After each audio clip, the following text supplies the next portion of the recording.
Good morning from Fast Company. Here's our daily look into what's driving today's creative business leaders. Why taking a break mid-argument is the best conflict resolution hack, by Justin Jones Fosu. I was mid-text argument with my colleague John when I caught myself again hovering over the send button, rewriting the same defensive message for the third time. It was about politics, but frankly the content didn't matter. What mattered was how my nervous system was lighting up like a pinball machine. I wasn't responding, I was reacting. So I stopped. I paused the conversation, switched from text to voice note, and eventually asked if we could meet in person so that I could show up in a way that honors him. That single decision to press pause completely changed the tone and outcome of the conversation.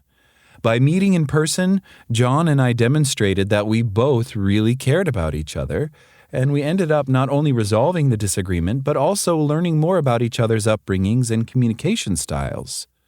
Research done on international conflict suggests that taking repeated breaks from conflict can improve the odds of reaching an agreement.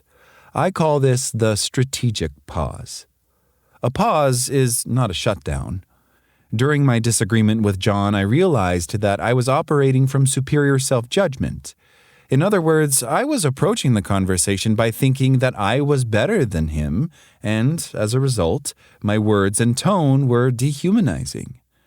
I teach leaders to recognize the three selves that show up during conflict. Superior self, I'm right and you're wrong. Inferior self, I'm wrong and I always mess things up. Equal self, we're both humans here, let's work this out together. Most shutdowns happen when we're stuck in superior or inferior mode. We lash out or retreat. But a pause from equal self sounds like, I noticed this conversation is starting to feel unproductive. I'd like to take a break so I can come back with more clarity and respect. This is different from disappearing.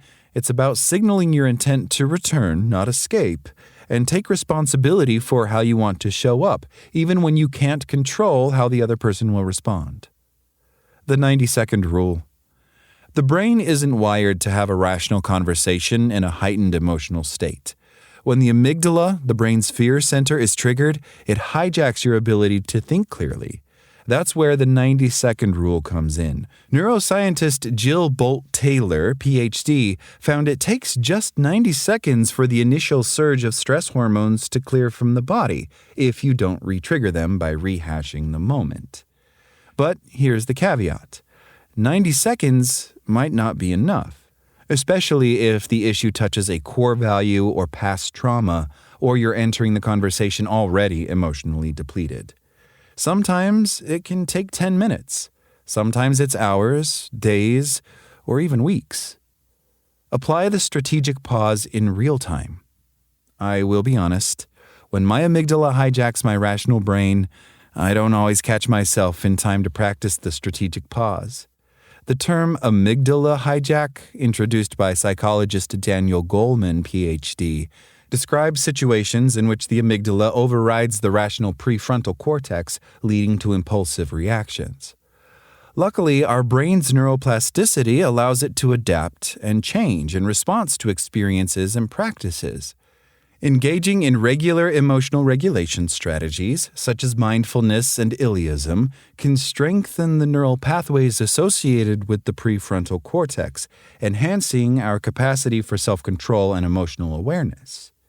If you recognize that you're in a dysregulated state in time, it's okay if you don't, we're only human, the next step is asking for a break.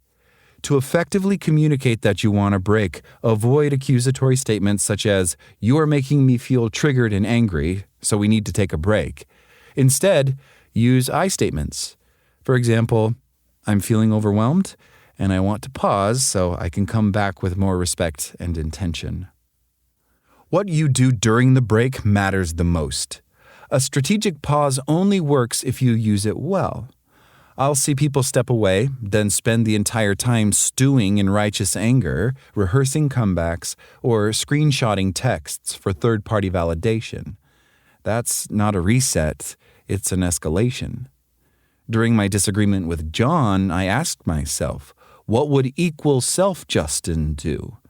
Equal self Justin would want to know how the conversation could go better. He would listen more and ask John about his story, upbringing, and value system. A powerful tool for regulating and accessing our equal self is Iliism. This is the practice of talking to yourself in the third person. For instance, why is Justin so upset instead of why am I upset? This creates just enough cognitive distance to re-engage the rational brain. Strategic pauses aren't a cure-all. You may still get stonewalled, the other people may escalate, or they might refuse to re-engage. Unfortunately, you cannot control the outcome. But when you return as your equal self, who is clear, respectful, and regulated, you give the conversation its best chance to move forward constructively. That's all today from Fast Company. Talk to you tomorrow.